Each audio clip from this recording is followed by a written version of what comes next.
अस्सलाम वालेकुम नाज़रीन, मैं हूं हसाम दुरानी और आप देख रहे हैं प्रोग्राम सियासत। नाज़रीन, अगर आज के अब दिन की बात करते हैं तो बातें तो बहुत सारी हैं जिसमें पॉलिटिकल भी हैं और नॉन पॉलिटिकल इश्यूज भी हैं और जियो पॉलिटिक्स के अंदर भी बहुत सारे ऐसे इश्यूज थे जो कि हम अ, अगर डिस्कस करेंगे तो यकीनी तौर पे जो है वो भी लोग आपकी तवज्जो वो हासिल कर सकेंगे। लेकिन आज एक एक ऐसा मौजू जो है वो मैं आपके साथ लेके आ रहा हूँ, आपके सामने लेके आ रहा हूँ, जो कि जियो पॉलिटिक्स के साथ भी जुड़ा हुआ है, पाकिस्तान के इंटरनल पॉलिटिक्स के साथ भी जुड़ा हुआ है।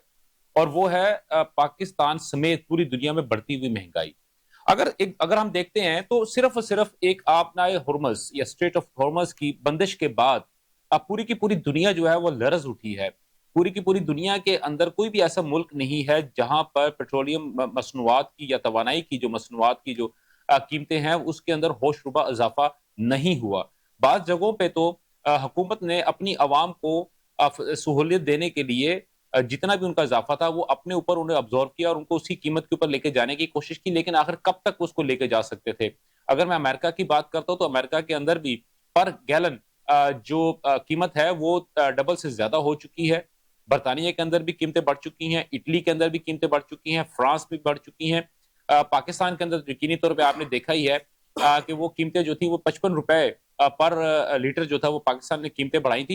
लेकिन उसके बाद अगले जो 2 हफ्ते जो ऐसे गुज़रे हैं जिसके अंदर पाकिस्तान ने कीमतें नहीं बढ़ाई, लेकिन उसमें उन्होंने हुकूमत ने हमें ये बताया कि पहले हफ्ते में जो था वो तकरीबन 68 अरब रुपया जो पाकिस्तानी रुपया था जिसका कि इन्होंने सब्सिडी के तौर पे दिया। मतलब ये है कि उन्होंने कहा कि जो 68 अरब रुपया जो ज़ायद एक कीमत जो थी वो हुकूमत ने अपने खजाने से जो थी उसको बर्दाश्त किया और उसे अगले हफ्ते में तकरीबन 56 अरब रुपया जो था वो हुकूमत ने अपने खजाने से उसको दिया। लेकिन आने वाले दिनों के अंदर शुनीद यही है कि पाकिस्तान के अंदर पेट्रोलियम मसनूआत की कीमतों में एक दफ़ा फिर एक इज़ाफ़ा होने जा रहा है। अब हमें डर तो इस बात का लग रहा है कि ₹55 के बाद जो बड़ी मुश्किल से हम लोग थोड़े सँभले थे, अगर कहीं ये ना हो कि दोबारा ₹90 के करीब जो इज़ाफ़ा है जो कि पिछली दफ़ा अभी गुज़रे चंद दिन योम पहले जो है शहबाज़ शरीफ साहब ने पाकिस्तान के वज़ीर-ए-आज़म हैं, उन्होंने तकरीर के दौरान में कहा था कि उनको ₹90 पेट्रोलियम में और 200 प्लस रुपए जो हैं वो डीज़ल की कीमत में इज़ाफ़े का समरी भिजवाई गई थी, लेकिन उन्होंने अवाम की खातिर उसको रिजेक्ट कर दिया।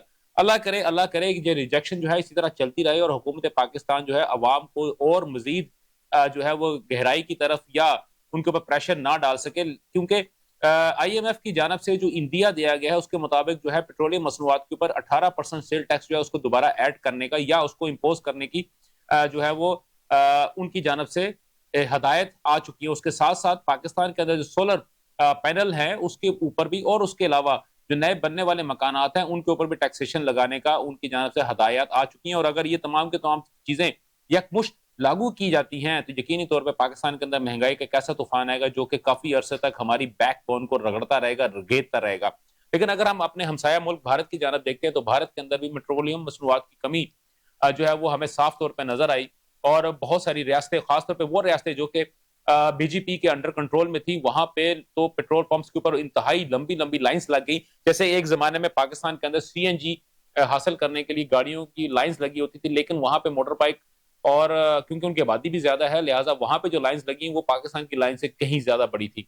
और उससे ज़्यादा जो नुकसान वहाँ पे हुआ है कि पाक भारत के अंदर एलपीजी का फुकदान पैदा हो गया और जो एलपीजी का सिलेंडर भारतीय रुपयों के अंदर तकरीबन ₹2000 का या ₹1500 का था, वो आजकल 6 से 7000 रुपया भारतीय रुपए में मिल रहा है। आप उसको ईज़िली ₹3 से मल्टीप्लाई कर दें, तो आप यकीनी तौर पे देख सकते हैं कि वहाँ पे पेट्रोलियम की मसनूआत की कीमतें कहाँ से कहाँ तक पहुँच गई। अगरचे कि उन्होंने भारत में सेल टैक्स के अंदर उन्होंने कुछ कमी भी की या टैक्स के अंदर उन्होंने कुछ कमी भी की ताकि पेट्रोलियम की मसनूआत में की के अंदर इजाफा ना हो लेकिन अगर दर पर्दा देखा जाए वो तमाम तर जो इजाफा जो उन्होंने टैक्सेशन में रिलैक्सेशन दी है वो उन्होंने उन पेट्रोलियम मसनूआत इंपोर्ट करने वाली कंपनीज को दी हैं ताकि जिन्होंने पैसे लगा के चीजों को इंपोर्ट किया था बेसिकली अगर उस हिसाब से देखें तो अवाम को किसी किस्म का कोई फायदा या रिलीफ नहीं दिया गया डायरेक्टली उन कंपनीज को या उन लोगों को फायदा या रिलीफ दिया गया जो कि जिनके जो कि बतौर इन्वेस्टर या फंडिंग करते हैं बीजेपी के लिए या मोदी जिनके बतौर एक मनी मैनेजर के तौर पे काम करता है इसी तरह बांग्लादेश जो है वो भी हमारा हमसाया मुल्क है हमारा भाई ब्रदर मुल्क है उसके ऊपर भी सेम यही सिचुएशंस जो है वो हमें नजर आती हुई हमें दिखाई दे रही हैं और वहां पे क्या हो रहा है कैसे हो रहा है इसके अलावा और भी बहुत सारी ऐसी चीजें हैं जो कि इकोनॉमी और खासतौर पे अमेरिकन इकोनॉमी अगर डिस्टर्ब होगी तो ऑटोमेटिकली उसका असर पूरी दुनिया की इकोनॉमी के ऊपर पड़ेगा। यूएई की अगर इकोनॉमी डिस्टर्ब होगी तो उसका असर भी पूरे खित्ते के ऊपर पड़ेगा। सऊदी अरब है और मशरक वस्ता की जितनी भी इकोनॉमी है, अब पता नहीं क्या कहें, लेकिन हमारी मजबूरी है कि पाकिस्तान की जो इकोनॉमी है वो इन्हीं ममालिक की इकोनॉमी के साथ जुड़ी हुई है। अगर यहाँ पे कुछ मसाइल पैदा होते हैं तो ऑटोमेटिकली हमारी इकोनॉमी भी डिस्टर्ब होती है। और इन तमाम चीजों पर डिस्कस करने के लिए आज जो है स्टूडियो में हमारे साथ मौजूद हैं डॉक्टर हसन साहब। सर आपका बहुत बहुत शुक्रिया सर, आप तशरीफ लेके आए। उनके साथ साथ हमारे साथ मौजूद है मोहम्मद अली शेख साहब। आप बिजनेस इकोनॉमी को देखते भी हैं और बिजनेस को काफी तजिया अच्छा आप करते हैं, और खासतौर पे पाकिस्तान का जो इंटरनल जो हमारा बिजनेस है उसके ऊपर आपकी गहरी निगाह है। आपका बहुत बहुत शुक्रिया स्टूडियो में तशरीफ ले। और उसके साथ साथ हमें डॉक्टर नवीद ने जो है हमें बांग्लादेश से ज्वाइन किया है ऑडियो लाइन के ऊपर। डॉक्टर साहब आपका भी बहुत बहुत शुक्रिया। और मैं मेरा ख्याल में सर क्योंकि हमारे मेहमान हैं तो पहले हम जरा उनसे बात कर लीजिए। जी डॉक्टर नवेद साहब, सर ये जो बहरे होर्मुज या स्ट्रेट ऑफ होर्मुज है, इसकी पाबंदी के बाद इसकी पाबंदी के बाद यहाँ पे जो आमदोरफ्त जो तजारती सफर जो मुश्किल हो चुका है, उसके बाद बांग्लादेश की इस वक्त सिचुएशन आप क्या देख रहे हैं?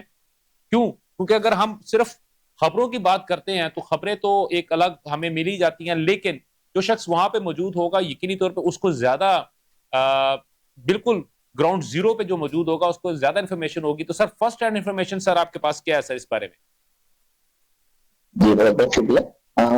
जो इंफॉर्मेशन मेरे पास है ये पर जो हम आम तौर पर देते हैं बाजारों में वो ये है कि पेट्रोल और petrol octane diesel LPG gas in तमाम चीजों के जो कीमतें वहाँ कोई इजाफा नहीं है।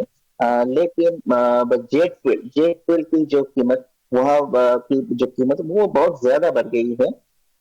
इसके अलावा गवर्नमेंट ने एक और डिसीजन ले चुके हैं और वो ये है कि वो बिजली या फिर गैस में कोई प्रॉब्लम ना हो, इंडस्ट्री ठीक रहे, इसलिए उन्होंने ये डिसीजन लिया है कि अब से वो हफ्ते में 3 दिन ऑनलाइन और 3 दिन ऑफलाइन क्लास लेंगे बच्चों के लिए। और उनका भी यही कहना है कि अभी भी तो उन्होंने कीमतें नहीं बढ़ाई, कोई टैक्सेस वगैरह भी नहीं दी। 2 माह से लगभग तो उन्होंने ये रिलैक्सेशन दे रखी है।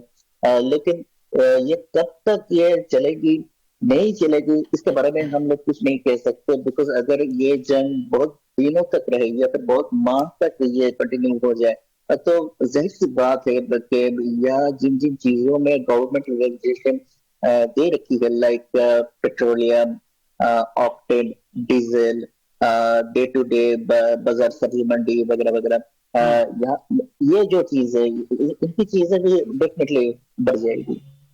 ठीक हो गया। अच्छा नवीद साहब, इसके अंदर जिस अभी आपने बात की है कि हुकूमत ने जो एनर्जी सेविंग जो प्रोसेस है उसको स्टार्ट कर दिया है। वो 3 दिन जो है वो तो जो है वो अपना फिजिकल काम करेंगे, 3 दिन जो है वो ऑनलाइन करेंगे। ठीक हो गया। लेकिन सर ऑनलाइन करेंगे बच्चों के लिए बच्चों के लिए होगा एजुकेशन मिनिस्टर ने ठीक है। एजुकेशन जो है वो 3 दिन, लेकिन सर बाकी ये ऑफिस वगैरह जो हैं वो या इंडस्ट्री वगैरह है वो उसी तरह प्रॉपर काम करेगी जिस तरह पहले कर रही थी अपना 7 days a week सर? जी बिल्कुल बिल्कुल बिल्कुल। मैं तो खुद डॉक्टर हूँ और हॉस्पिटल तो 7 days a week। नहीं देखिए ना, हॉस्पिटल्स हैं जो लाइफ सेविंग जो इक्विपमेंट्स हैं या जो फैसिलिटीज हैं यकीनी तौर पे उनके ऊपर तो किसी किस्म की पाबंदी नहीं हो सकती। हाँ अलबत्ता इस तरह बेकरीज हैं खाने पीने की जो जगह हैं, लेकिन उनके उनके टाइमिंग आपने सेट कर दी है सर? कोई जैसे होटल्स हैं रेस्टोरेंट्स हैं कोई भी टाइमिंग ऐसा नहीं सेट की है, लेकिन वजीर आजम तारिक रहमान ने ऐसा कहा है कि आप लोग बिजली कम से कम इस्तेमाल करें, अगर जितना आपको ठीक लगे आप इस्तेमाल करें, नहीं तो नहीं करें, क्योंकि कभी भी ये जो प्रॉब्लम ये शुरू हो सकती है और अगर शुरू हो जाए तो definitely we will start the load shedding. ठीक हो गया, बिल्कुल ठीक हो गया। अली साहब, क्योंकि पाकिस्तान की अगर मैं बात करूं और ये जो अभी बात की है अपना नवेद साहब ने, हमने भी तो सर एक प्लान किया था, यानी कि हमने कहा था कि हम 4 दिन जो है वो अपना फिजिकल काम करेंगे और अगले जो 2 दिन होगा वो हम ऑनलाइन काम करेंगे। लेकिन उसके बाद जब शहबाज शरीफ साहब की सदर पाकिस्तान से मुलाकात हुई तो उसके बाद जरदारी साहब से, तो उसके बाद वो जो ये जो था, या कह लें कि एक जो प्लानिंग थी, इसको विड्रॉ कर दिया गया। लेकिन सर क्या आप वाकई नहीं समझते कि क्या ये चीजें इस तरह होनी चाहिए थी? असल में हम इस टाइम पे जिस मौसमी सूरत हाल से गुजर रहे हैं, हाँ, उसके अंदर हम किसी किस्म का मजीद कोई ब्रेकडाउन बर्दाश्त नहीं कर सकते। ठीक है। हमने बड़ी मुश्किल से अपने इंटरेस्ट रेट को बहुत आराम से हम नीचे लेकर आए, हमने इन्फ्लेशन को बड़े बड़े आराम से कंट्रोल किया है। फिर हम हर हर 4-6 महीने बाद हमारा कहीं ना कहीं IMF के साथ एक ऐसा पॉइंट आता था जहाँ पे हमें नेगोशिएशन की जरूरत पड़ती थी, तो हम बड़े बड़े तरीके से, हम कहते हैं ना, आराम से अपनी इकोनॉमी को पिछले 2-2.5 साल से चला रहे हैं। और उसका आपने इफेक्ट देखें कि हमारा डॉलर स्टेबलाइज रहा है, और कुछ ना कुछ जो इकोनॉमी का पहिया, चाहे हम ये ऐसे तो नहीं कह सकते कि बहुत अच्छे हालात रहे, लेकिन एक स्टेबिलिटी की तरफ ये मुल्क रहा है। सही। तो मैं ये समझता हूँ कि अगर हम इस तरफ लॉकडाउन की तरफ जाते हैं तो जो इकोनॉमिक एक्टिविटी में जो रुकावट आएगी वो इससे बड़ा क्राइसिस पैदा करेगी। मतलब ये जो एनर्जी क्राइसिस है वो तो ऐसा है कि हम बेसिकली अभी तक अल्हम्दुलिल्लाह, क्योंकि हमारे स्टेट ऑफ हॉर्मस से जो हमारे जो कार्गोज हैं वो बड़े बड़े सॉफ्टली वहां से पास ऑन हो रहे हैं, बल्कि कई ऐसे ममालिक हैं जो कि वो हमारा फ्लैग लगा के अपना जो है वो अपने भी फ्लैग्स निकाल रहे हैं। तो मैं अवेलेबिलिटी का इशू है नहीं, जो पीछे रहती प्राइस। तो मेरा ख्याल है कि अगर हम इस सारे एनर्जी क्राइसिस में हम प्राइस को बेशक हम बढ़ाते रहे साथ साथ, जिस तरह हमारी जो कॉस्टिंग आती है उस हिसाब से, लेकिन मेरे ख्याल में बहुत अच्छा अमल है कि हम इकोनॉमिक एक्टिविटी को किसी सूरत ना रोकें। मैं अभी मैं देख रहा था कि दोपहर के टाइम हमें एक नोटिफिकेशन आया जिसमें बच्चों को तो हमने बोला यार कि वो 4 डेज वीक है, और कुछ दफातर के अंदर ऑनलाइन मतलब वर्क फ्रॉम होम होगा। इस हद तक तो मैं एग्री करता हूँ, लेकिन इससे ज्यादा कोई इंडस्ट्री के लिए कोई शॉर्टफॉल लाना किसी एनर्जी का, या कोई जो लोकल जो हमारा जो ट्रेडिंग का एक सिस्टम है, जो बाजारों का सिस्टम है, अगर उसके अंदर कोई आप इससे ज्यादा एक्टिविटी को आप ब्रेक डाउन करेंगे तो हम शायद एनर्जी क्राइसिस से तो बच जाएं, लेकिन हम इकोनॉमिक क्राइसिस से किसी सूरत नहीं बच पाएंगे। चलिए ठीक है। अभी अली साहब, अभी जो आपने बात की है, देखें, अगर पाकिस्तान को इंपोर्ट में कोई इशू नहीं आ रहा, लेकिन सर लाजमी तो नहीं कि सिर्फ पाकिस्तान ईरान को ही एक्सपोर्ट कर रहा है या किसी और को एक्सपोर्ट कर रहा है। सर दुनिया में बहुत सारी चीजें हैं जहां पे पाकिस्तान ममालिक है, जहां पाकिस्तान एक्सपोर्ट करता है। अब वो जो शॉर्टेस्ट जो वे है, तो आप क्या समझते हैं कि क्या जो हमारी वे मींस ऑफ जो हमारी ट्रांसपोर्टेशन है, जैसे जो किराया जब बढ़ेगा तो उससे हमारी कॉस्ट ऑफ प्रोडक्शन में भी तो इजाफा होगा। बिल्कुल बिल्कुल। तो उससे सर आप देखते हैं कि जब कॉस्ट ऑफ प्रोडक्शन बढ़ेगी तो अगली जहां पे वो जा रहा होगा, जहां पे एक चीज जहां पे अगर आप उसको $1 में सेल कर रहे हैं, तो जब ये किराया उसमें ऐड होगा तो ऑटोमेटिकली वो $1.25 की सेल होनी शुरू हो जाएगी। तो सर क्या उससे भी आपको सेटबैक नहीं आएगा? सर मैं लाजमी एक इन्फ्लेशन का हमने एक पहला रेला तो हमने ऑलरेडी उसको विटनेस किया है। ठीक है। जिसमें आप ये 55 रुपए लीटर का जो एक इजाफा है, उसके अंदर जो पेट्रोलियम मसनूआत हैं उसमें बहुत बड़ा जंप आया है, जो कि इंडस्ट्रियल कई ऐसे मामला था जिसके अंदर ऑयल की बहुत जी बिल्कुल सर, वो कई किस्म के ऑयल हैं। सर देखिए, ट्रांसपोर्टेशन तो सर वही तो माननी है ना सर, ट्रांसपोर्टेशन ही माननी है। ट्रांसपोर्टेशन माननी है, फिर हमारी इंडस्ट्री के साथ ये बहुत ज्यादा लिंक्ड है।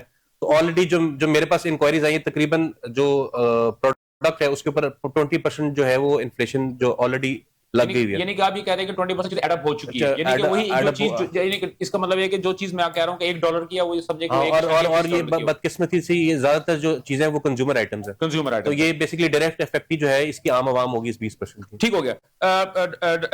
सॉरी डॉक्टर हसन साहब, अभी जो बातें हो रही हैं ये तो किस वजह से हो रही है? एक छोटा सा रास्ता बंद होने की वजह से।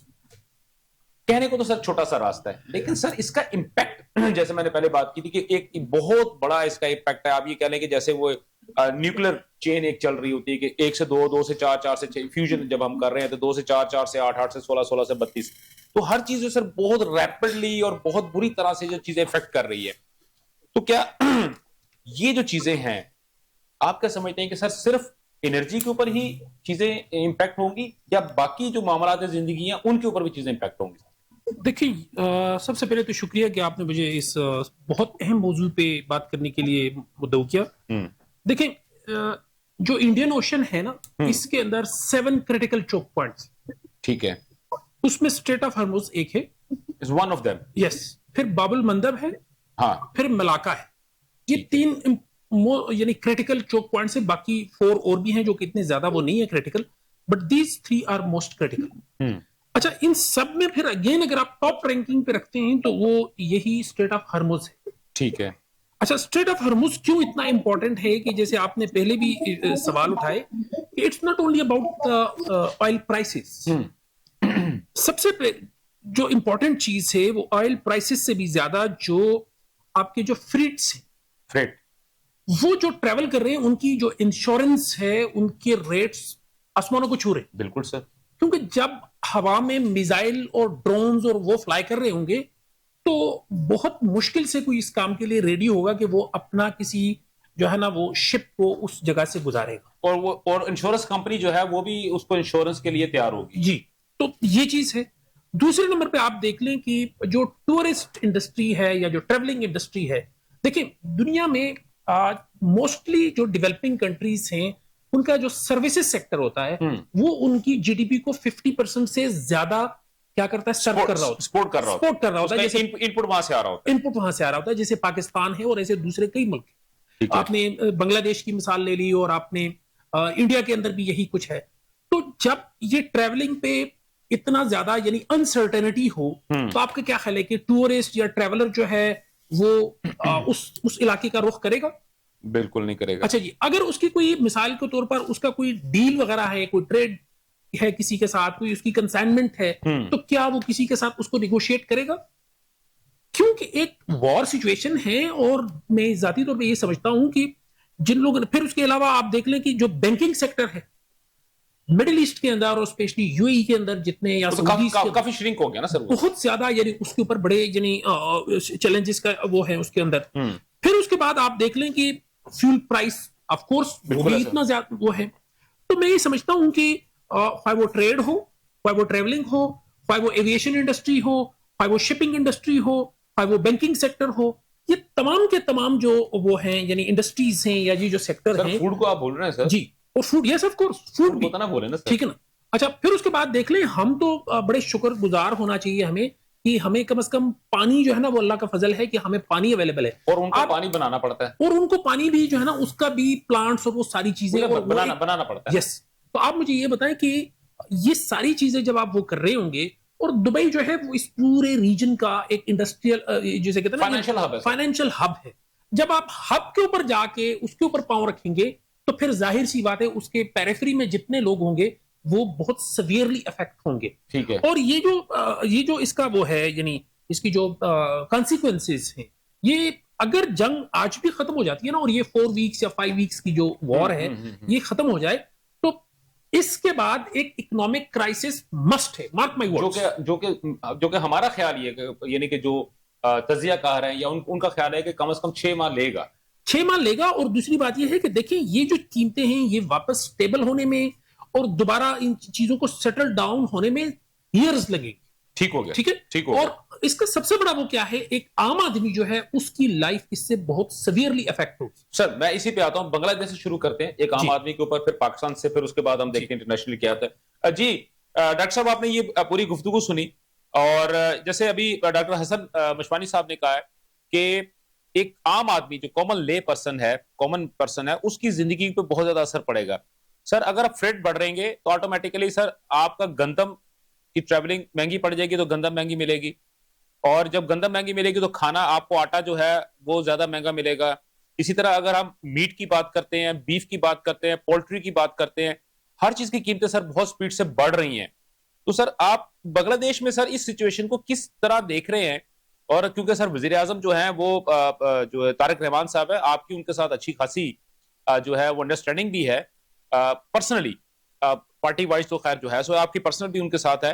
तो सर उनको कोई ऐसे प्लान जो आपके कानों से गुजरे हों या आपकी आंखों के सामने कुछ ऐसे प्लान ब्लैक एंड व्हाइट में आए हैं अवाम को सहूलत देने के लिए? सर अवाम को सहूलत देने के लिए फिलहाल उनका यही डिसीजन है कि वो मतलब कि इस माह में तो वो प्राइस नहीं इंक्रीज करेंगे,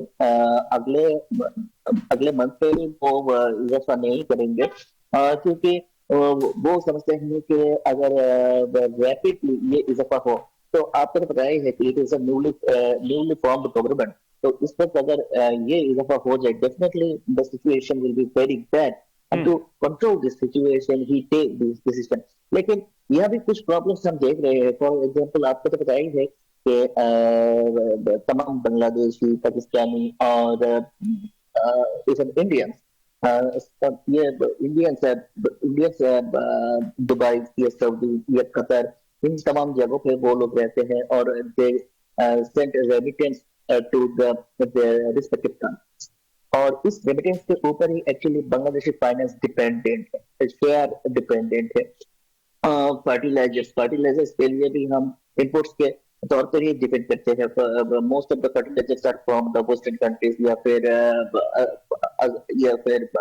चाहे वो यूक्रेन हो, चाहे अमेरिका हो, ऑलवेज फिर खाने के लिए, अगर खाने का मामला हो या फिर कॉस्मेटिक्स हो, इन तमाम चीजों के लिए हम, ड्राई फ्रूट्स, इन तमाम चीजों के लिए हम ईरान के ऊपर हम डिपेंडेंट है, जफरानों के लिए। तो इन तमाम चीजों के लिए अगर देखा जाए तो yes, there is a huge crisis in our financial system. लेकिन इन तमाम प्रॉब्लम होने के बावजूद भी फिलहाल कोई इजाफा तो नहीं है। गवर्नमेंट का ही ये डिसीजन है कि वो आवाम को सहूलत देने के लिए ही ये डिसीजन ली है। अच्छा नबी साहब, ठीक है, मुझे आपका ये बात मुझे समझ आएगी। सर, अभी आपने बात की कि आपकी डिपेंडेंसी जो है वो भारत के ऊपर भी बहुत सारी चीजों के ऊपर है। तो सर, भारत के साथ आपके मामला जो है जी सर, वो अभी भी it's not that type of फिलहाल पहले तो हम लोग मिर्चों के लिए या फिर प्याजों के लिए या फिर हल्दी, इन तमाम चीजों के लिए इंडिया के ऊपर डिपेंड करते थे। इंडिया भी डिपेंड करती थी, हम लोग भी डिपेंड करते थे। लेकिन फिलहाल वो सिचुएशन नहीं है, क्योंकि Bangladesh produce almost 70% of onions. अगर हम मिर्चों के मामले में भी जाए सेम थिंग, चावलों के मामले में भी जाए वो भी सेम थिंग। तो इन तमाम चीजों के लिए अब हम इंडिया डिपेंडेंट नहीं है, ये हमारे लिए एक राहत की बात है। लेकिन अब और भी काफी चीजें हैं, लाइक बिजली, लाइक एलपीजी गैस। एलपीजी के लिए शायद हम डिपेंडेंट ना हो, because Bangladesh is the source of natural gas. ठीक हो गया। ऑक्टेन, डीजल, इन तमाम चीजों को अगर हम देखें तो normally it will cost 200 बीडीटी, I mean Pakistani रुपए में 400 से 500 टाका पर 500 रुपये। लेकिन सिर्फ और सिर्फ आवाम को सहूलत देने के लिए ही प्राइस अभी भी 120 या फिर 100 तक ही लिमिटेड है। लेकिन एक प्रॉब्लम यह है कि जो बाइकर्स हैं या फिर जो राइडर्स हैं, वो लोग आप क्या कर रहे हैं, उन्हें गवर्नमेंट 2 लीटर से ज्यादा तेल वो सप्लाई नहीं कर रहे हैं बाइकर्स को। तो इसलिए वो लोग क्या करते हैं, वो एक लंबी लाइन पे खड़े हो जाते हैं, और इसलिए जो नॉर्मल कार्स या फिर बसेस, ट्रक्स, पिकअप्स, उन्हें तेल या फिर गैस मिलने में बहुत ही प्रॉब्लम महसूस हो रही है। ठीक हो गया, ये एक प्रॉब्लम है। ठीक हो गया, ये बहुत बड़ा, यकीनी तौर पे आपने जो बात की है, ये यकीनी तौर पे बहुत बड़ा। इनफैक्ट आपको एक चीज और मैं बताऊं, सोने की कीमत पहले तो थी लगभग 2 लाख। 2 लाख मीन्स पाकिस्तानी रुपए में 4 लाख, लेकिन 3000 की इजाफा हुई है, और इस वजह से आप सोने की कीमत में सोने की कीमत पे तो हम बाद में बात करेंगे। सर, अपना नबी साहब जो सोना है उसकी कीमतों पे हम बाद में बात करेंगे, क्योंकि वो ईटेबल्स नहीं है। ईटेबल्स चीजें हम यकीनी तौर पे पहले उसकी बात करेंगे, या हम मेडिसिन पे बात करेंगे, क्योंकि इंसान जिंदा होगा, खाना खाएगा तो जिंदा रहेगा, अगर बीमार होगा तो दवाई खाएगा, उसके बाद बचेगा तो तब सर फिर वो सोने के पास जाएगा ना, सोने के लिए जाएगा। ठीक है, मैं सर आता हूँ, मैं दोबारा आता हूँ आपकी तरफ, मैं आपके पास दोबारा आता हूँ। अली साहब, अभी जैसे आपने ये गुफ्तगू सुनी है, तो सर सेम सिचुएशन तो पाकिस्तान के अंदर भी यही हमें देखने को आ रहा है। हमारे जो, बल्कि मेरे जो कोऑर्डिनेटर है, वो उसके जो वालिद साहब है, वो भी ट्रांसपोर्टेशन के बिजनेस में वो शामिल हैं, और आए रोज जो कीमतें बढ़ रही हैं, किराए की कीमतें, यानी कि पेट्रोलियम मसनूआत की जब कीमतें बढ़ती तो उनको भी अपना यकीनी तौर पे अपने जेब से तो नहीं वो चलाएंगे ना, तो उनको किराया बढ़ाना पड़ता है। जब किराया बढ़ाते हैं तो ऑटोमेटिकली जो है वो चीजें आगे जब पहुंचती हैं तो वो महंगी होनी शुरू हो जाती हैं। तो ये चीजें जो है, इनको आप किस तरह देखते हैं कि क्या ऐसा कोई मैकेनिज्म नहीं बनाया जा सकता, स्पेसिफिक इंडस्ट्री को थोड़ी सी जो है वो दे दी जाए, ताकि उससे आम आवाम की सहूलत मिल सके? ठीक है ना, अगर एक ट्रक है, उसकी कीमत, वो किराया लेता है डीजी खान से लाहौर आने का 1 लाख रुपया, लेकिन जब उसका फ्यूल प्राइसेस जब देखे ना, अभी मैं नहीं कह रहा, इंटरनेशनल जो हमारे जर्नल्स बोल रहे हैं तमाम चीजें कि ऑलमोस्ट 60% कीमतें बढ़ चुकी है, ठीक है। तो अगर 60% उसमें बढ़ा दें, वो 1,60,000 रुपए यानी कि 1.5 लाख हो गया, तो वो 1,60,000 रुपया जो है बेसिकली उसकी प्राइस के अंदर पहले सिर्फ लाख रुपए शामिल था, अब वो 1.5 लाख रुपए हो जाएगा।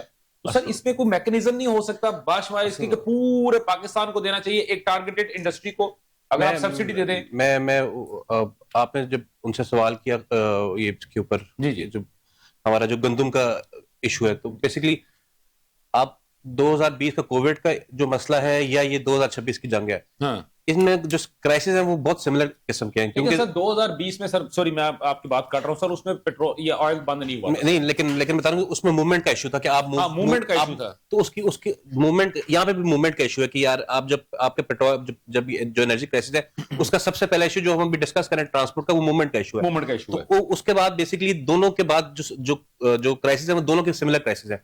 तो हमें बेसिकली जिन लोगों ने जिन इकोनॉमीज ने उस टाइम पे बड़ा अच्छा काम किया है, उसमें असल में पाकिस्तान पहले ही शामिल है कि कोविड के अंदर अगर जो सबसे वेल मैनेज जो इकोनॉमीज थी उसमें पाकिस्तान का रहा है। हमारे इर्द गिर्द बांग्लादेश और इंडिया वालों के ऑर्डर्स कैंसिल थे, वो ऑर्डर्स हमें मसूल हुए और वो ऑर्डर्स हमने दोबारा दिए by the virtue of God, by the virtue of God. हम इसमें किसी को क्रेडिट न दें, लेकिन खुदा की जात ने हमें सुरखरुख बिल्कुल किया। Sir, by the virtue of God. मेरा ख्याल है कि हमें उसके अंदर जो भी जो एक चीज थी कि जो उस टाइम पे जो भी प्राइसेस थी, वीट प्राइसेस थी, जो भी चीजें जो फसलें थी, उनकी हुकूमत ने बड़ी स्ट्रिक्टली प्राइसेस को देखा था और बड़ा अच्छा किसान को पैकेज दिया था। तो मेरा ख्याल है कि हमें एक तरफ तो इसके ऊपर भी सब्सिडी देनी चाहिए कि जो इसमें ये ट्रांसपोर्ट के इश्यूज हैं और जो लोकल गवर्नमेंट, लेकिन उससे पहली बात जो आपने कहा कि अगर इंसान बचेगा तो फिर हम कहीं मूव करेंगे। बिल्कुल ऐसे। तो हमें ये जो गंदम की जो कमिंग फसल और जो आने वाली फसलें, इसके ऊपर हुकूमत को एक ऐसा कम से कम एक ऐसा किसान को एक ऐसा पैकेज देना चाहिए, ऐसा रेट निकालना चाहिए जिसके अंदर मतलब हर बंदा जो है वो अपनी फसल बाहर निकाले, ना कि वो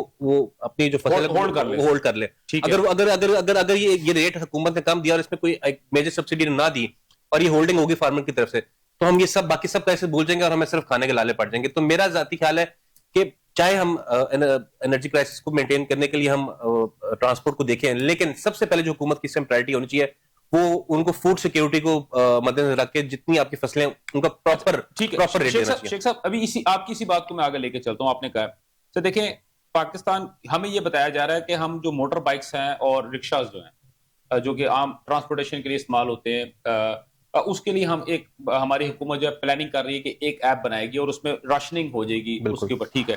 तो सर जो हमारी ट्रांसपोर्टेशन है, हैवी बड़ी ट्रांसपोर्टेशन है, वो तो ऑलरेडी सर वो तो गिनती के अंदर शामिल है। ऐसी तो आप उसको टारगेट क्यों नहीं करते? अगर आप किसान कार्ड बना के दे सकते हैं या आप बेनजीर का वो इनकम सपोर्ट वाले कार्ड बना के दे सकते हैं, तो आप इनको भी कार्ड बना के दे दें और इनको सब्सिडाइज जो है वो देना शुरू कर दे, ऑटोमेटिकली इनके किराए कम हो हमारे जाएंगे। बड़े बड़े गिनती के ट्रांसपोर्टर्स हैं जो बड़े पैमाने पे जो काम कर रहे हैं, मतलब कंपनीज का नाम लिए बगैर हम गिनती के 5-7 कंपनीज हैं जो कि पूरे कहीं से शुरू तो करें ना, हम कहीं से शुरू तो करें ना सर। मेरा ख्याल है कि ये एक उनको कॉन्फ्रेंस पे लेके उनके साथ आप डायरेक्ट उनको कोई ऐसा इंपैक्ट दें जिसपे वो अपनी कॉस्ट को इस हद तक लेकर जाए कि हमारी जो फेयर की प्राइसेस हैं वो किसी ना किसी जगह स्टेबल रहे। तो मेरा ख्याल है कि इसके अंदर कुछ ऐसे मतलब कुछ ऐसे लोग जिनकी सुनी जाती है, अगर उनके साथ उनकी ट्रांसपोर्टर्स की सबकी एक बैठक कराई जाए, जिस तरह कभी भी कोई सवेर कैसे जाता है तो बड़ी बैठक होती है, हमेशा होती है, बड़े और सब सुनते भी हैं उनकी बात। तो मेरा ख्याल है कि ये जो 2-3 ऐसे इश्यूज हैं जिसमें फूड सिक्योरिटी है और जो ये ट्रांसपोर्ट वाला इशू है, इसमें जो है ना बड़े लोगों को साथ शामिल किया जाए और उनके थ्रू जो है ये मतलब ट्रांसपोर्टर्स का और फार्मर्स का जो है वो कॉन्फ्रेंस को बहाल किया जाए और उनको ये इत्मीनान दिया जाए कि आप किसी चीज को होल्ड ना करें, जो आपके रिसोर्स हैं आप उनको बुरेकार लाएं अवाम की रिलीफ में, और जो उसमें सब्सिडी मैक्सिमम को दे सके हुकूमत वो लाजमी दे। चले अब हमारे इसी प्रोग्राम के तवज्जुह से अगर हमारी आवाज जो है वो यकीनी तौर पे जो है वाने बाला तक पहुंच रही है, तो आपकी और मेरी जो एक आजिज़ाना जो गुजारिश है वो यही होगी कि अगर आप पाकिस्तान के अंदर फूड की जो कीमतें हैं अगर उसको कंट्रोल करना चाहते हैं, तो जो आपको सबसे पहले फार्मर को सेटिस्फाई करना है। उसकी जो ट्रांसपोर्टेशन है उसको उसके फार्मर को यानी कि उसके ग्रोअर को और उसको ट्रांसपोर्ट करने वाले को आप सिर्फ ये 2 चीजों को पकड़ लें तो पाकिस्तान के अंदर जो है फूड की जो शॉर्टेज भी नहीं होगी, प्लस उसकी कीमतें भी स्टेबल रहेंगी और एक आम आदमी की पहुंच तक भी पहुंच सकेंगी। अच्छा डॉक्टर साहब, ये तो हो गई पाकिस्तान की और बांग्लादेश की, लेकिन एक ऐसी चीज जो कि हमने बात की जैसे इसी पे की, लेकिन सर अगर हम देखते हैं तो सर एलएनजी का भी इशू आ रहा है सर, ठीक है। अब एलएनजी जो है सिर्फ इंडस्ट्री के लिए तो नहीं है या घरों में जलाने के तो नहीं है ना सर, एलपीजी का सर इसमें इशू आ रहा है। भारत आपके सामने है सर, भारत पूरे का पूरा बंद हुआ पड़ा है, वो सारा एलपीजी पे चलता है। बांग्लादेश जो है वो एलपीजी के ऊपर चलता है। बाकी दुनिया के सारे सिर्फ पाकिस्तान ही ना सर जो कि सीएनजी के ऊपर चल रहा है, कंप्रेस यानी कि जो नेचुरल गैस के ऊपर चल रहा है। उसके बाद अगर हम देखते हैं तो हीलियम गैस, सर अगर हीलियम गैस बंद हो जाती है तो सर आपकी जो माइक्रो प्रोसेसिंग सारी तबाह हो गई। उसके बाद सर अगर हम नाइट्रोजन की जानब देखते हैं तो सर आपकी जितनी फर्टिलाइजर है सारी तबाह हो गई। यूरिया सर आपका तबाह हो गया। इवन सर आज का मैं पढ़ रहा था कि जो यूरिया की जो नई जो है, बल्कि बाकायदा तौर पे बहुत बड़ा उनका इश्तिहार आया हुआ था कि यूरिया की कीमतें जो है वो 4000 यानी कि 4400 रुपए की है वो सिंगल कोटेड पे, और जिंक के साथ जो है वो 5400 रुपए की हो गई है। और वो जो है कि अब वो 1 अप्रैल से कीमत यानी कि आज से उन्होंने कीमतें की है। तो सर अभी इम्पैक्ट आया नहीं है, वो ऑलरेडी चीजें बढ़नी शुरू हो गई हैं। तो सर ये जितनी छोटी इंडस्ट्रीज है, जैसे मैंने अभी आपसे बात की है कि मेडिकल के अंदर सर आपकी एलपीजी आपकी इस्तेमाल होती है, आपके अंदर फला चीजें इस्तेमाल होती हैं। तो सर इस इम्पैक्ट को आप किस तरह देखते हैं और इसका असर हमारी एग्रीकल्चर पे किस तरह पड़ेगा सर? बहुत ही क्रिटिकल इशू है जिसकी तरफ आप जो है ना इशारा कर रहे हैं, लेकिन मैं सियासत का एक अदना सा तालिब इल्म होते हुए बैनुल-अक़वामी सियासत का, और दूसरी तरफ मैं ये समझता हूँ कि जो थोड़ी बहुत मेरी इंटरनेशनल पॉलिटिकल इकोनॉमी के ऊपर नजर है, तो मैं ये समझता हूँ कि देखें इस वक्त गवर्नमेंट ऑफ पाकिस्तान क्या कर रही है। सर मुझे तो कुछ नजर नहीं आ रहा। गवर्नमेंट ऑफ पाकिस्तान जो एक्सटर्नल फ्रंट पे जो कुछ कर रही है, इसहाक डार साहब जो काम कर रहे हैं वो बहुत जबरदस्त है एज ए फॉरेन मिनिस्टर। ठीक है। अच्छा जी, बाकी स्टेट की मशीनरी इस वक्त क्या कर रही है? सर वो तो उन्हीं के कमाए हुए पे बैठ के खा रही है सर। अच्छा जी, हमारे इस वक्त एग्रीकल्चर मिनिस्टर किधर है? सर पता नहीं। हमारे एनर्जी के मिनिस्टर्स किधर है? सर उन्होंने कहा है कि हम जो है ना वो आईएमएफ ने हमें कह दिया तो लिहाजा हम 18% जो है ना वो सेल टैक्स बढ़ा रहे हैं, और साथ में उन्होंने ये कहा है कि पाकिस्तान के जो नॉर्दर्न एरियाज है वहां पे जो जो ऑयल का वेल था उसमें से प्रोडक्शन शुरू हो चुकी है। बस अच्छा जी, आज का हमारे इस वक्त एविएशन के मिनिस्टर किधर है? सर वो मेरे ख्याल में शायद जहाज जो इकट्ठे होकर सारे दुबई के इधर आ गए हुए हैं, लाहौर और कराची में सर उनकी गिनती कर रहे हैं। अच्छा, इसके अलावा मैं आपको अब मेरीन के पूछेंगे तो सर जितने भी आपके जो ट्रांजिट के जितने भी शिप हैं जो मेरीन्स हैं, वो सिंध कराची पोर्ट है, उसके अलावा बिन कासिम पोर्ट है, और सर ग्वादर में सर शायद वो वहां पे खड़े होकर इस बात में बड़े खुश हो रहे हैं कि यार तकरीबन को 10,000 जो है ना वो यहाँ पे कंटेनर लग गया होगा सर। अच्छा जी, और आपके सबसे बड़े सूबे की जिसकी तकरीबन 13 करोड़ से ज्यादा आबादी है, उसकी कंप्लीट ब्यूरोक्रेसी इस वक्त पीएसएल पे लगी हुई है। हाँ जी सर, वो ये कजाफी स्टेडियम और सर रावलपिंडी में सर। जी, तो मुझे ये बताइए कि अवाम को, ये जो 25 करोड़ अवाम है, ये किसके रेह मुकरम? सर अब ये क्या ग्रोवर को, क्या ट्रांसपोर्टर को, जी सर, क्या जो स्टॉकर है उसको, क्या इन सबको कॉन्फिडेंस में लेने की जरूरत नहीं है? लेकिन सर उन्होंने सिर्फ एक आज ऐलान 2 दिन पहले सर ऐलान किया है कि इस दफा गंदम की जो रायती कीमत होगी या हुकूमती कीमत होगी, कीमत खरीद होगी, वो 3500 रुपए पर मन होगी सर। ठीक, बस अच्छा, इतना बयान आया सर। और वो जो हम पिछले दहाइयों से सुनते आ रहे हैं कि जी बड़े स्मार्ट और बड़े तेज और बड़े जी एफिशिएंट किस्म के हमारे पास जो लीडर्स हैं, इस वक्त मुझे ये बताइए कि आपकी अगर पाकिस्तान की ओवरऑल आप हुकूमती मशीनरी का आप वो ले लें, तो मैं आई कैन अंडरस्टैंड कि शहबाज शरीफ साहब जो है ना वो he is doing a good job at the external front. ठीक है, हमारे जो है सीडीएफ है, he is doing a very good job. ठीक है, and our foreign minister and foreign ministry are doing a very good job. ठीक हो गया। Pakistan is on the limelight globally, regionally, internationally, in the Muslim world all over. यानी कि आप ये कहते हैं कि इस वक्त हम हर दिन हमारा ईद है और हर रात हमारी शब रात है उस फ्रंट के ऊपर। लेकिन जो इसके अलावा इंटरनल हमारी मशीनरी है, जिसका ये सारे मैं आपको बता दूं, आपकी जैसे शिपिंग है, आपकी फिशिंग है, टूरिज्म है, एविएशन है, आपकी जो फर्टिलाइजर है, एक्सपोर्ट्स है, फिर इसके अलावा एनर्जी सेक्टर है, इन्वायरमेंट सेक्टर है, हेल्थ सेक्टर है। और मैं आपको एक चीज और भी बता दूं, इस वॉर के साथ इस पूरे रीजन में एक टेररिज्म का भी वेव आने वाला है। ठीक है, तो हम क्या इन सारी चीजों के लिए मेंटली रेडी हैं? फिलहाल तो हमारे पास कोई प्लान है?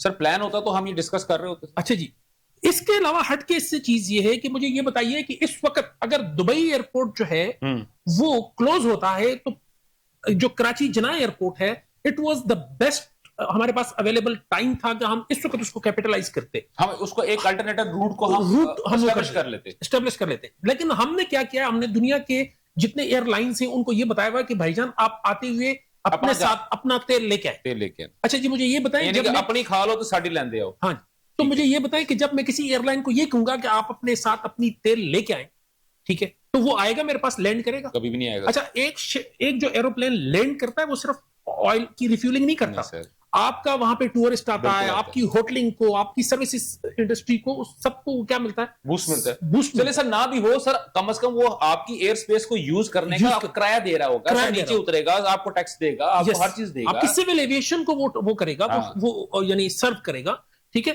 तो मतलब अगर हमने इस सारी चीज को एज ए वॉर लिया होता, वॉर फुटिंग पे, और हम इसके लिए दिन रात एक करके इसके लिए अगर हम तैयारी करते, तो मेरा ख्याल है कि ये चीजें हम डिस्कस ना कर रहे होते। ठीक हो गया, ठीक है।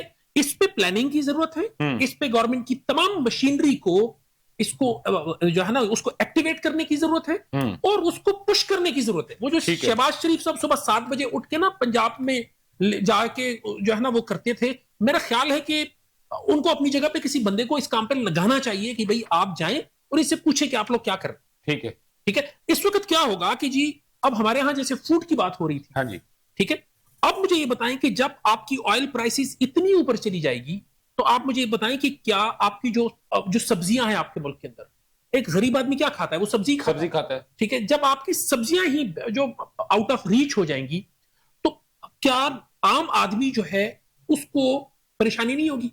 अच्छा, एक और चीज बड़ी इंटरेस्टिंग है कि अगर आप अपनी इंडस्ट्रियल सेक्टर को कॉन्फिडेंस में नहीं लेंगे और इंडस्ट्रीज बंद होंगी, तो मजदूर कहां जाएगा, लेबर कहां जाएगा? सर वो फारूक हो जाएंगे ना सर, बिल्कुल, वो तो घर बैठ के खाएंगे। तो अगर हमारी इंडस्ट्री जो है वो कोविड के दौरान भी नहीं बंद हुई, अब अगर उसको कोई चैलेंज आता है, कोई प्रॉब्लम आता है, तो मैं ये समझता हूं कि उससे ये हुकूमत उसके यानी दबाव से बच नहीं पाएगी। सर इसी पॉइंट को मैं अब बांग्लादेश लेके जाता हूं, ठीक है। उनसे पूछते हैं कि वहां पे जो सिचुएशन, जो हमें जो फियर है यहाँ पे, नवेद साहब आपने तमाम गुफ्तगू सुनी है डॉक्टर साहब की, तो सर क्या यही फियर सर आपकी तरफ तो नहीं है सर कहीं?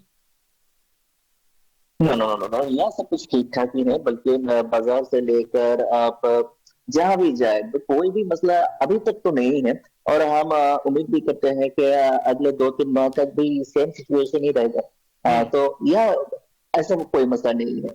इनफैक्ट अगर हम आम आदमी के बारे में भी बात करें, तो हम देखते हैं कि गवर्नमेंट की तरफ से जो कह सकते हैं किसान कार्ड, खातून के लिए खातून कार्ड, फैमिली कार्ड, इन तमाम चीजें बांट रही हैं कि उन्हें इजाफा मिले, और वो उन्हें इजाफा से रिलैक्सेशन मिले, और उन्हें कोई प्रॉब्लम भी ना हो। और ये तब तक हम कंटिन्यू करेंगे जब तक हम कर सके, and this is the government policy, and this is the policy of Tarek Rahman. तो यह इस किस्म का कोई प्रॉब्लम नहीं। Even gas is the main thing, gas and correct, but electricity, gas, मतलब कोई भी मसला नहीं है, अभी तक तो नहीं है। ठीक हो गया। मुझे नवेद साहब, सबसे पहले तो आपका शुक्रिया सर, क्योंकि अभी हमने कोई दूसरे टॉपिक पे यकीनी तौर पर डिस्कस करना था, तो आपकी बड़ी मेहरबानी, आपने बड़ा हमें वक्त दिया, और इंशाल्लाह दोबारा जो है नेक्स्ट प्रोग्राम इंशाल्लाह हम आपको दोबारा किसी और मौजू पे हम आपको दोबारा जो है वो दावत देंगे। नाज़रीन, आपने नवेद साहब की गुफ्तगू सुनी। अभी तक उनकी गुफ्तगू से मुझे बात समझ आ रही है वो ये है कि they are going with the flow of the water, कि अभी तक तो हम बिल्कुल ठीक है, जैसा चल रहा है वो चलता रहेगा। अभी उनकी गवर्नमेंट में अभी तक किसी किस्म का कोई ऐसा प्लानिंग उनके जहन में नहीं है, या वहां का जो थिंक टैंक है वो इस किस्म की गुफ्तगू नहीं कर रहा है, जो कि गुफ्तगू इस वक्त हम लोग बैठ के कर रहे हैं। माइट बी वो किसी ऐसी जगह पे मौजूद हों कि वो everything is okay for them. Anyways, मैं दोबारा अब पाकिस्तान की जाना आता हूँ, और अली शेख साहब, आज तो IMF ने कह दिया कि सर जी, आपने पिछले जो साल था वो आपने टैक्स वसूलियां आपसे पूरी नहीं हुई, ठीक है ना सर, और हम तो सर बड़ा पीछे रह गए, तो तकरीबन 610 अरब रुपए का खसारा आपको पड़ा है। तो सर अभी आप कह रहे हैं कि जनाब एक्टिविटीज नहीं, इतनी एक्टिविटी हो रही है, ये हो रहा है, वो हो रहा है, अगर आप रोकेंगे तो ये पाबंदी हो जाएगी, तो ये हो जाएगा, उसके बावजूद सर 610 अरब रुपए का आप खसारा करवा बैठे हैं सर। मैं ये समझता हूँ कि पहली बात तो ये कि ये 610 अरब किसी तरीके से पेट्रोल की लेवी के ऊपर ना लिया जाए मजीद। नहीं, ये उसकी बात ही नहीं हो रही सर। मजीद आने वाले वक्तों के अंदर जो हमने पेट्रोल प्राइसेस को बढ़ाना, ये आपका फियर है ना। ये मैं सबसे पहले बता दूं कि क्योंकि पहले भी जो हमारे पास 15-20 दिन का स्टॉक पड़ा था, और हमने जो प्राइसेस एप्लीकेबल करी थी, कुछ हमारे थिंक टैंक ब्यूरोक्रेट्स हैं, उन्होंने कहा था कि यार मियां साहब शॉर्टफॉल पे आ रहा है, कम पा दो सर। मैं जुड़े हाथों से याद आ रहा है, मुझे याद आया कि वो इमरान अहमद खान न्याजी साहब की दौरे हुकूमत में हमारे जो वफाकी वजीर पेट्रोलियम जो गैस थे, अब वो खुद एक तेल कंपनी के मालिक थे, तो उन्होंने वो जब मुलाकात करके निकले तो 25 रुपए सर उन्होंने कीमत बढ़वा दी थी। मैं कह रहा हूं इसमें मैं जोड़े हाथ से कहता हूं कि जो भी शॉर्टफॉल है इसको किसी भी सूरत इसको आप मजीद लेवी के अंदर इसको ना लाएं, मतलब अवाम को ये कह के यार के ऑयल प्राइसेस इंक्रीज हो रही हैं तो इसको लेवी में ना, आपने जो भी अपनी बेसिक कॉस्ट प्राइस जो आपकी क्रूड ऑयल की है अगर आपने बढ़ाना है, अगर आपसे नई सब्सिडी दी जा रही है, आपको समझ लग रहा है कि इकोनॉमिक बर्डन आप पे बढ़ रहा है, 56 अरब रुपया जो आप कह रहे हैं कि आप हमें सब्सिडी दे रहे हैं, तो आप इसमें किसी किस्म की लेवी इसको इंक्रीज ना करें, साहब बेसिक जो बेस प्राइस है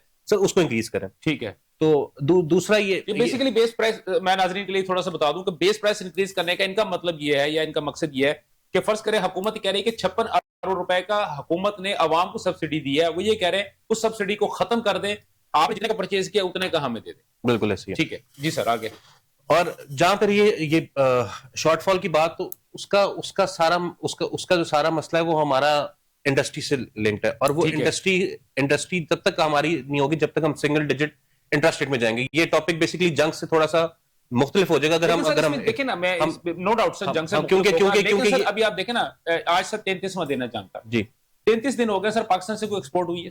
बिल्कुल। और ये मैं आपके पिछले प्रोग्राम में भी जब आया था तो तब भी मैं ये कह के गया था कि जब तो हमारा इशू और डिफरेंट था, लेकिन मेरा तब भी मतलब मेरा ये पिछले 3-4-6 माह से कि हमारे स्टेट्स जो बताते हैं उस मुताबिक जो हम अभी इंटरेस्ट रेट चार्ज कर रहे हैं ये ज्यादती है, ये बिल्कुल सिरे से ज्यादती है, ये ज्यादा होना चाहिए, ये कम होना चाहिए, ये इसको सिंगल डिजिट में आना चाहिए। और ये हमारे जो बड़े लोग हैं उन लोगों ने ये वादा भी किया हुआ कराची के ताजरों से कि मैं इसको सिंगल डिजिट आपको ला के दिखाऊंगा। लेकिन सर आप ये देखें ना कि अगर आप जिसका बात करें तो अभी भी तो सर आप ऑलमोस्ट सिंगल डिजिट के करीब को टच कर रहे हैं ना सर आप। ये अगर हम इसको किसी तरीके से हम 7-7.5% पिलाएंगे तो फिर हमारी इकोनॉमी चलेगी। और दूसरी अभी जो सिचुएशन है इस वक्त हम प्रेशर कुकर सिचुएशन के अंदर सर इस वक्त मौजूद है, इसकी बात करें इसमें हम एटलीस्ट 9% लेकर आएंगे तो ये इंडस्ट्री पर ये चलेगा। और दूसरी चीज जो हमारे ऊपर ये जो सुपर टैक्स का जो मजाक हो रहा है, जो कि आपकी पूरी दुनिया में जो मतलब जो लोग तरक्की कर गए हैं और जहां पे इंफ्रास्ट्रक्चर कंप्लीट है और जहां पे लोग रहना पसंद करते हैं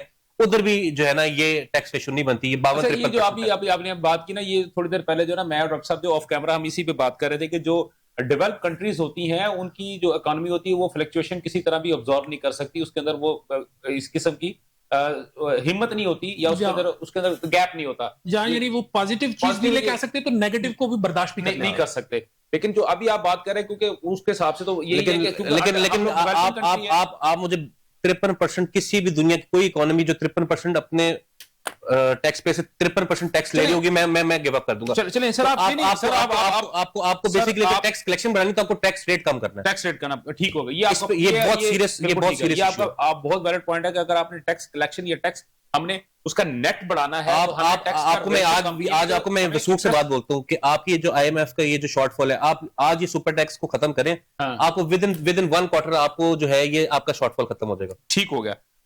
सर अब हम आते हैं उसके ऊपर पूरे इंटरनेशनल के ऊपर। सर नेटो अमेरिका को निकालेगा या अमेरिका नेटो को तोड़ेगा? अच्छा पहले तो विद योर परमिशन मैं एक चीज करना चाहूंगा अगर जी सर। हमने जो है ना मेरा ख्याल है काफी जो है ना मौजूदा जो रिजीम है उसको काफी ग्रिल किया है, हमने रगड़ा है ना, तो रगड़ना भी चाहिए सर। हाँ, बिल्कुल ठीक है, हमारा राइट है, लेकिन हमें उनको ये क्रेडिट भी देना चाहिए कि 16% टैक्स कलेक्शन में इजाफा भी हुआ है। हाँ, ये ठीक है, ये उनको ये क्रेडिट भी देने की जरूरत है। हाँ, ये बात जो है ना कि पहले टैक्स रेट कम होगा या पहले उसका टैक्स नेट वाइडन होगा, ये आज दिन तक हमसे ये फैसला नहीं हो पाया पिछले कई दहाइयों में कि पहले हम उसको वाइडन करें या पहले कौन सा वाला काम पहले करें। तो मेरा ख्याल है मैं इस पे इससे ज्यादा बात नहीं करता। सर मेरा वैसे जाती ख्याल है कि थोड़ा पहले कम कर दें तो शायद फिर लोग देना शुरू कर दें। मे बी, लेकिन चूंकि I am not economic expert, उनका काम है, हम तो एक प्रपोजल दे सकते हैं ना सर, लेकिन उनको क्रेडिट हमें देना हो। ठीक हो गया। अच्छा, अब आपके सवाल की तरफ आते हैं कि देखें डोनाल्ड ट्रंप साहब ये कहते हैं कि जी नेटो जो है इज ए पेपर टाइगर। तो मेरा डोनाल्ड ट्रंप साहब से आपके इस प्रोग्राम के तवसत से ये सवाल है कि जनाब ट्रंप साहब मुझे ये बताइए कि इस नेटो ने कब यूरोप को प्रोटेक्ट किया? नेटो तो हमेशा अमेरिका ने इस्तेमाल किया उसको। नेटो जब भी इस्तेमाल हुआ है सिवाय युगोस्लाविया, और वो भी वहां पे भी सिर्फ एरियल स्ट्राइक्स हुई, वहां नेटो की प्रॉपर डिप्लॉयमेंट नहीं हुई थी युगोस्लाविया और ये जो तो मैं ये कहता हूं कि डोनाल्ड ट्रंप साहब अगर उसको जो है ना नेटो को से निकलेंगे तो मेरा ख्याल है कि वो शायद अपने पैर पर खुद ही कुल्हाड़ी मारेगी, ठीक क्योंकि उन्होंने तो हमेशा यूरोपियन से पैसे लिए हैं हाँ और उस नेटो को उन्होंने अपनी, जैसे बाकी दुनिया के दीगर जो इंटरनेशनल ऑर्गेनाइजेशन है उसको यूएस ने अपनी सुपर पावर होते हुए उनको अपने घर का एक, जिसे कहते हैं ना, मुलाजिम समझा है, तो नेटो को भी उन्होंने ऐसे ही किया हुआ। ठीक है। अब यह है कि इससे पहले यूरोपियंस का क्या प्रॉब्लम है कि यूरोपियंस को इस चीज का पता है कि अगर यूएस यहां से निकलता है तो हु विल लीड नेटो, वरना वो भी शैतान है। क्या रशिया उसमें फ्रांस लीड करेगा या जर्मनी लीड करेगा? तो उन्होंने कहा ओके यार, जो थोड़े बहुत ये पैसे लेता रहे, अमेरिका कम से कम उसको मॉनिटर तो कर रहा है, वो उसको लीड कर रहा है। लेकिन अगर डोनाल्ड ट्रंप साहब, मेरा ख्याल है कि उसको वो कहते हैं कि हम निकलते हैं, तो मेरा नहीं ख्याल कि यूरोपियंस को कोई इससे बहुत ज्यादा वो हो सकता है। वो अपना रीजनल सिक्योरिटी नेटवर्क, मेरा ख्याल है उनमें ये कैपेसिटी है कि वो बिल्ड बना चुके। ठीक हो नाज़रीन, आपने ये तमाम तर गुफ्तगू सुनी और हमने अपनी भरपूर कोशिश की कि इस जो जो 33वें जो रोज है जंग का, इसके आज के इख्तिताम के ऊपर जो पूरी दुनिया के ऊपर जो प्रेशर आया हुआ है इकोनॉमी के ऊपर, हम वो कहाँ पे किस जगह पे कहाँ किस तरह जाके असरअंदाज हो रहा है और उससे आने वाले दिनों में अवाम के ऊपर क्या असरात पड़ेंगे। यकीनी तौर पे गुफ्तगू आप तमाम लोगों ने सुनी, इसमें बांग्लादेश का भी व्यू शामिल था, पाकिस्तान का भी व्यू शामिल था और इंटरनेशनली भी हमने तमाम तर चीजों को कवर करने की कोशिश की।